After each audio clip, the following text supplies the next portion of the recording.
Hello, everyone. Welcome back to Beat the Big Guys. I'm your host, Sandy Rosenthal. And today we will be talking to a guest from the great state of Colorado, more specifically Denver. And my guest's name today is Anita Dhake. Hello, Anita. Hi, Sandy. Good to talk to you. Thank you so much for joining me today. I have been excited about talking to you ever since I read your book. Oh, And I'm glad. we're going to be telling our listeners all about that.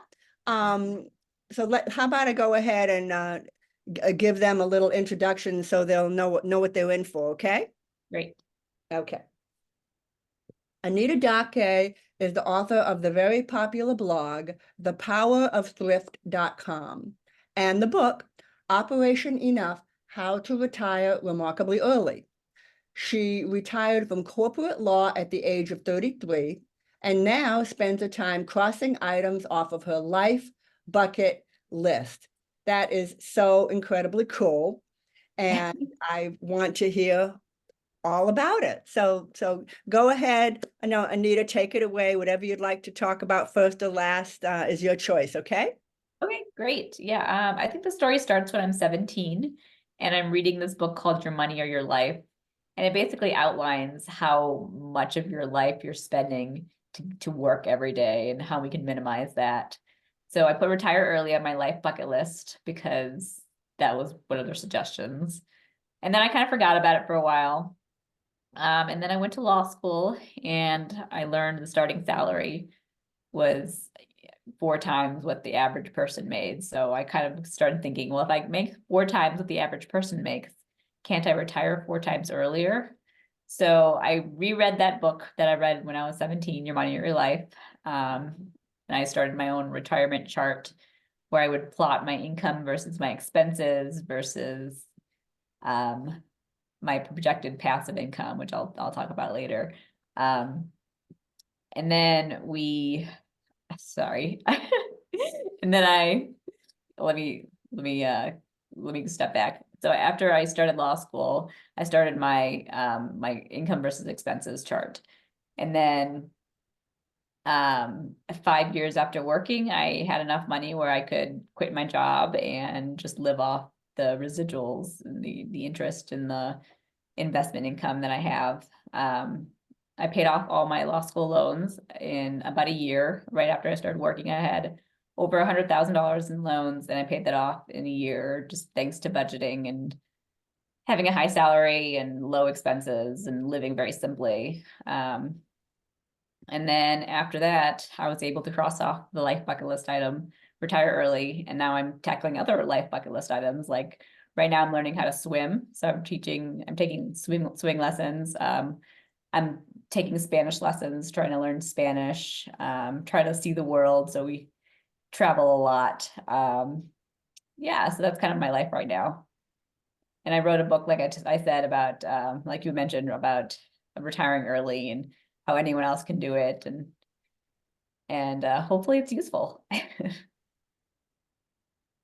Okay, well, I understand that you had a rave review from James Garside in Illumination not that long ago, August of 2022. I couldn't read it because I'm not a member of that of Illumination, but he had some incredibly nice things to say about the book.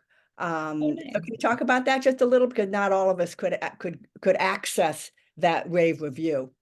I don't actually read any of my reviews because it kind of makes me anxious. So I don't know what anybody says about my book unless they like tell me in person. Just because I think it probably doesn't make a lot of sense, but it ruins my day when I have a bad review and it takes over too much of my day. And Huh. I don't want to like pin my happiness on what other people are thinking at that particular moment. Okay, well, we're going to But talk I will about keep that in that. mind because if it's a glowing review, then those are always fun to read. This one was glowing, but I still want to talk about that in a minute or two. So let's talk for a moment about your blog. We talked Okay. about the book, but not the blog. Yeah, I've been doing the blog now for 10 years. I can't believe it's been that long, maybe longer actually. 2013, yeah, 11 years now. Um, and I wanted to write about a place. I wanted a place where I could write about what I was doing in the retirement early phase. So when people asked me about my plans, I could just kind of point them to the blog, and if they had more questions, they could do an in-depth dive of it, as opposed to be repeating myself over and over again with when people are interested in. Because I was very open about it when I was working as a lawyer, that I wanted to retire early, because I just thought that so many other people who worked in that same situation could benefit from, just having a new perspective and not being chained to the golden handcuffs that a lot of people do end up having in the corporate world. And then after I retired and I, finished that goal, I thought, well, I could still talk about, the other goals that I'm working on. So I talked about fitness for a while. I used to talk about like used to do book reviews, that kind of stuff, just whatever I felt like writing about. And Well, so, it's your blog. You can do whatever you want. yeah, exactly. Yeah. Well, and I have to want to commend you that you've kept up with your blog on a regular basis. Nothing is worse a turnoff than to log on to someone's blog and see they haven't updated it in 6 months. Yeah. Yours is updated very, I would say, it looked to me about every 3 weeks. Yeah, I'd say that. So maybe once a month or so. Yeah, yeah, excellent. Doesn't have to be more than that. So good for you. Well, so we have so much to talk about. I think the first thing I want to ask you is, have you ever had anyone say, well, okay, fine, you could retire early because you had a job. What kind of attorney were you? I was a corporate attorney, Okay. And mergers and acquisitions, corporate finance, that kind of stuff. okay, and you, as you mentioned earlier, it's very well paid. It's a good job, and for which I'm sure you deserve, but it's a well-paying job. So do you have any people out there, naysayers, that go, well, you could retire early because you made, you were making so much money. Now, what would you say to that naysayer? I've definitely heard that review or heard that comment before, Okay. and it's a valid one. But I like to point out that, just because you can't retire in 5 years like I did, doesn't mean you can't retire in like 20 years, which is better than the 45 that a lot of people work. It's just more about increasing the gap between your income and expenses. So if that means getting a better job or decreasing your expenses or doing both, then it'll decrease the time that you have to work in the workforce. Okay, well, that's a perfectly reasonable answer. And how does that go over when you point that out? Not always great, but I understand it's not a perfect answer because I was extremely lucky in terms of, what position I was able to land right out of law school. And I know that not everyone's that fortunate to be able to do that. But, I worked before law school, I worked as a claims handler for 3 years, and I still managed to save a good significant amount of money while I was working as a claims handler, just because I lived very frugally and simply and, invested well. Well, that actually is a great segue to my next question. So do you feel that you had any personal characteristics of Anita Dhake?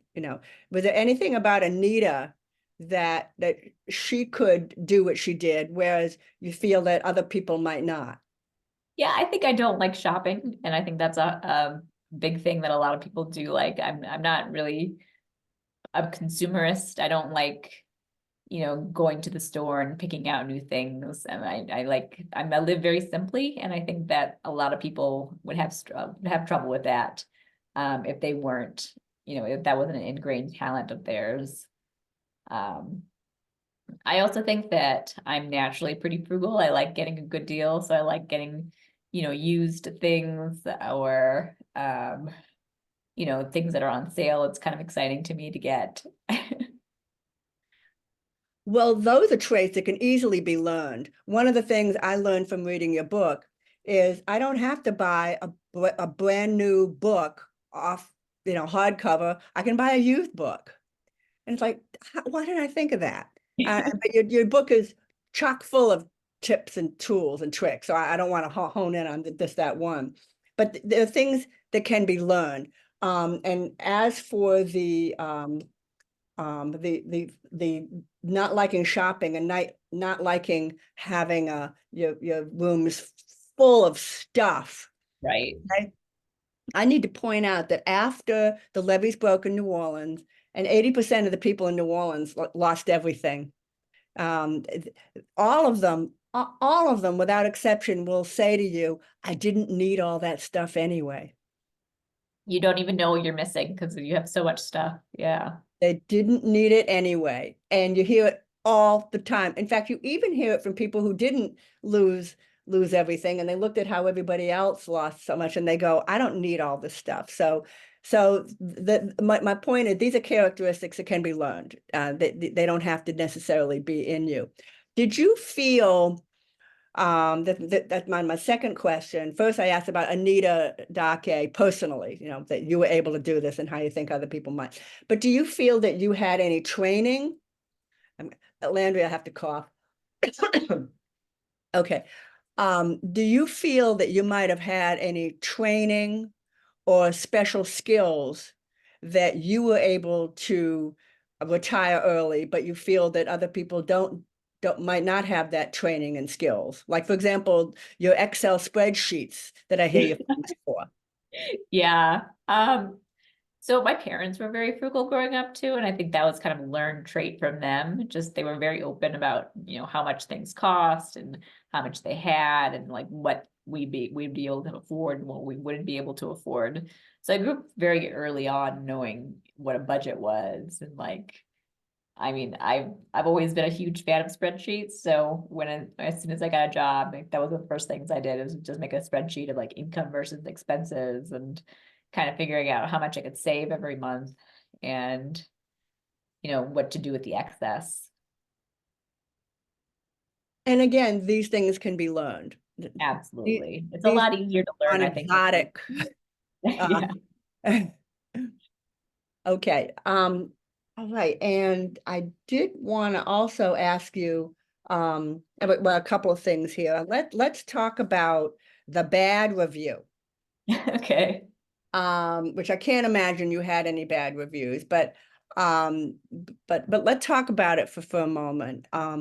So you mentioned you don't like reading reviews. Of course, you also might be missing the good reviews. Can you talk Yeah. about that a little bit more about why you don't like reading reviews about your book?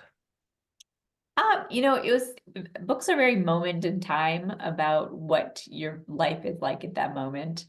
And I don't think about it again after I kind of like throw it out into the world.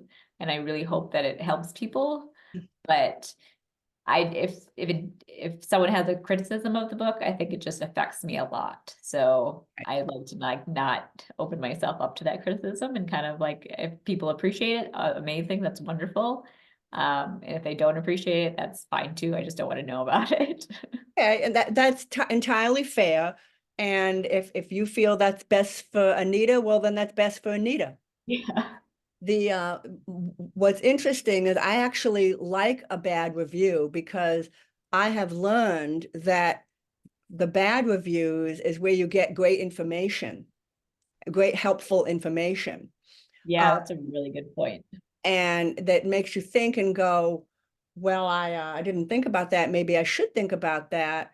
And actually in my book, one of the pivotal moments is when somebody was criticizing me, and in the process of criticizing me, brought something to my attention I hadn't noticed before that was really, really, really important. Oh, Clearly the naysayers aren't trying to help you. that's a really good way of looking at it. However, by being what they feel is honest, they end up actually giving you really, really good, and here's the key thing, free information that you don't have to pay for. Yeah. When I wrote an article for a peer-reviewed journal. It was peer-reviewed by 4 people, and all 4 people who peer-reviewed it uh, had very scathing criticism, but the criticism made the paper better. Okay. That's a really good point. And I actually am kind of grateful. I am grateful that even though they could have, they were critical because they didn't like the paper's conclusion, but that was their problem, but by making criticism, they make it better. So I've learned to embrace criticism and think of it as free advice. But then again, that's Sandy. The Sandy out there likes criticism. That's who I am. And so I guess what I should say to our listeners is choose the best path for you. You don't have to do what's best for My me. book is my baby, so it's hard to hear anything negative about it because it took so much of my time and energy in life. I mean, you understand, you wrote a book Oh my too. gosh. I worked 5 years on my book, Yeah. and then I had to find a publisher. So yeah, but I totally, and I've had some criticism. One of them is I talk too much about food. But I live in New Orleans. That's too bad. That's what we do here. We talk about I the read your food. book too, and I remember being very impressed that you were able to like pick out details that, like what you were wearing that day and like what people were saying. It's very hard to remember that kind of stuff from any. I have a memory for detail that sometimes it's handy, but sometimes it's pretty useless.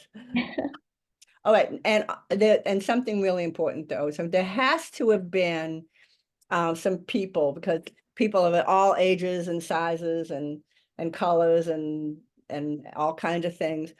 Have there been people who understand that you've retired early and just feel like you're not supposed to do that? Yeah. You Yeah, have? there are definitely comments in my blog about people who, don't think it's the right path and like you're kind of, especially if you have a lot of schooling, that's what I found that the careers that are doctors or lawyers or advanced engineers, they put in so much time and effort and like the public good would be that people work longer because they need so that the society benefits from their experience. But, you know, what the public wants and what would make you happy don't always necessarily, correlate. And I think you only have one life. So, if it's going to make you happy, I think that's more important than what anybody else thinks about what you're doing with your life, because you're the only one who has to live it. Right. That point about doctors and lawyers, I never really thought about it before, but a doctor probably spends 10 years but when you with residency and everything, like 10 years before they're a practicing doctor.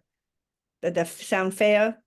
Absolutely, yeah. And that's like a common thread in the comments about people who are, saying that, doctors shouldn't retire early because their knowledge is needed in the society.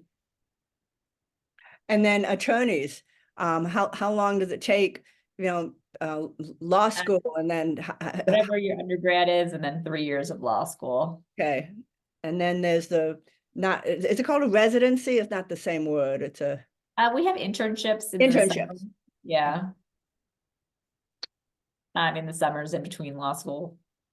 So you have some people that think, well, somehow you owe society more time because of all that training. But then again, you purchased it, and you're the one that bought the medical school, and you're the one that did it. That's an interesting complaint when yeah. So it sounds to me like they don't really can't really disagree. They just don't like it.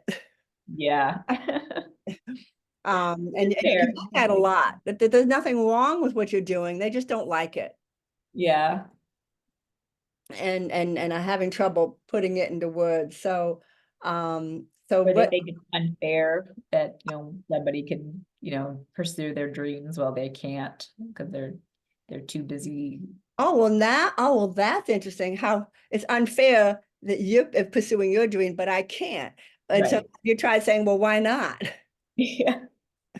There's nothing stopping that other person from pursuing their dreams too. But I think people get so caught up in what they're supposed to do that it's hard to break out of that mold. When nowadays young people, when I say young people, I'm people in the 20s and 30s, think nothing of working a job for 1 or 2 years and moving on. Yeah. Whereas when I was in my 20s, you would never, anyone who worked a bunch of jobs for 1 or 2 years would be looked upon as some sort of reject. Like, how come you can't keep a job? Um, Yeah. like, what's wrong with you? And now the best way to climb the salary ladder is actually to find another job and not continue with your same job because you're much more likely to get a bigger salary increase with a new employer. Yes, yes. So that's a huge change in the workplace from 40 years ago and now. Absolutely. Which is we're still I'm adjusted to it now, but I had a lot of and then also the idea, Landy, I got a cough again. The idea of a college education. I mean, when I was going to college, you went to college and you finished your 4 years, and now the idea of dropping out because you got a job is considered cool. Yeah. Consider it advanced. So I think at the end of the day is it sounds to me like it's what's best for Anita and Sandy and the listener. It's what's best for you. And if there's a naysayer out there that doesn't like it or doesn't approve, odds are they don't have anything to complain about. Maybe they just wish they could do it, Yeah. secretly. But I find the vast majority of people are pretty open to the idea, if not, willing to follow themselves. I think kind of understand it. I think the vast majority of people are positive, where, we have the occasional naysayer. Mhm. And then there's gotta, then you have to have some people in there that are working because they really like what they do. Yeah. If you love your job, you'll never work a day in your life, right? And maybe working for very little money, Yeah. doing what they like, just getting like a very small salary.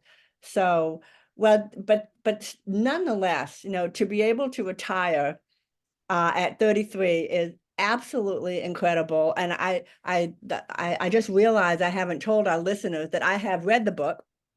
Actually, I did mention that I read it, and it's funny. I mean, Anita is really a funny girl. I mean, Well, thank you. there's all kinds, and I love humor. There's all kinds of humor in this book. Apparently, Ms. Anita Dhake has a thing for Judge Judy, and we learn all about Judge Judy, and that's cool. I mean, I got to feel like I got to know Anita really well reading the book, and I learned so many ways that I can um, live more frugally, injure the planet less. You name it, it's all in there in a very readable, very fun, and often very funny book that I absolutely highly recommend. Again, the title is How to Retire Remarkably Early, Operation Enough. So Anita, is there anything else you have for our listeners before we sign off? I don't think so. I think you did a pretty good job of summarizing what it says. Well, I appreciate that. I think this is my 104th episode. Oh, wow. At least I've learned something along the way, how to do an interview. And Anita, thank you so very much for joining us today. That was my pleasure. Thank you. You're welcome. And thank you, the listeners, for joining us as well. We hope that you like this episode. Be sure to subscribe, write, and rate the podcast on all of your favorite platforms. And remember, no matter who you are, you too can beat the big guys. Okay, Anita, stay with me.